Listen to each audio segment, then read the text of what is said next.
Welcome to SpiceCandies. About a year plus ago, year and a half ago, I said I'd be interested in making corn syrup free candies. So in this series, I'm going to be starting this test. I'll be starting it with golden syrup, Lyle's golden syrup. And we'll see how we'll do. Let's get to it.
Sorry I didn't show you the pour, guys.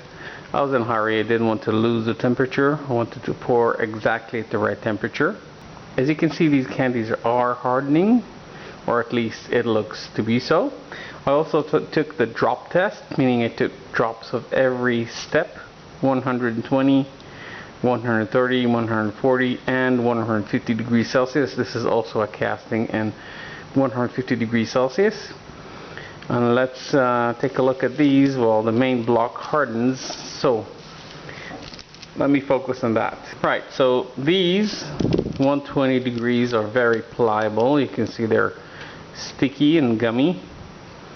And right, that's that. So they're definitely not there, and they shouldn't be. The 130 degrees Celsius are a bit harder. They do tend to flex under pressure, but I see that they're behaving quite well. Actually, a bit less sticky than I expected. 140 degrees, really hard ones. Still they bend, as you can see, under the pressure. And the 150, they should snap. And they do. Haha. That's a nice surprise. Now there's this really strong odor of caramel. So let me taste that. Yes, it does taste like a caramel candy. So this actually turns out to be a really simple and easy way to make caramel candies. I'm going to incorporate this into my candies, and I do have an idea about that. This is a nice sort of approach to candy making, because to reach caramel you need to get to 180 degrees Celsius. So this is nice.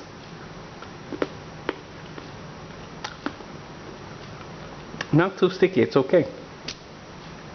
Right, let me wash my hands. We'll break these.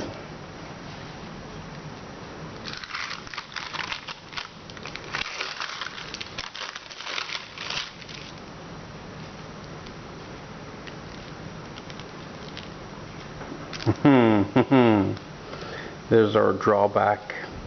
These are still flexible at room temperature. They're not really at room temperature, but they're flexible. Look what happens when I stretch it. They're not breaking, they're not snapping, they're stretching. So small scale works. Well, I would say these are a failure. They're stretchy, they're not breaking as they should. very sticky, and as one drop they behave quite nice. As a whole, as a bunch, I can feel them. They're not falling. They're very sticky. But all in all, I would say that's a poor substitute for corn syrup. Two reasons. First of all, they're problematic. Second of all, if you have a nice subtle flavor, something like anise flavor, like roses, whatever kind of little affecting flavor or a sensitive flavor that you might want to incorporate into your candies, this is going to actually ruin it because it's going to overpower it. Basically, it's a really dominant flavor and it's going to be hard. That's interesting. Now they do break. Still flexible somewhat, but they do break. So there's an action here of crystallization. The sugar is crystallizing as we speak. Used to be flexible, now it's crystallizing somehow, or appears to be hardening. I don't think it's a temperature step because it was at room temperature before. Oh no, they're beautiful but not practical. I actually really enjoyed this. This is interesting. This is something new. I've never done that. For now, I bid you farewell. Have a sweet day. I'll be seeing you shortly.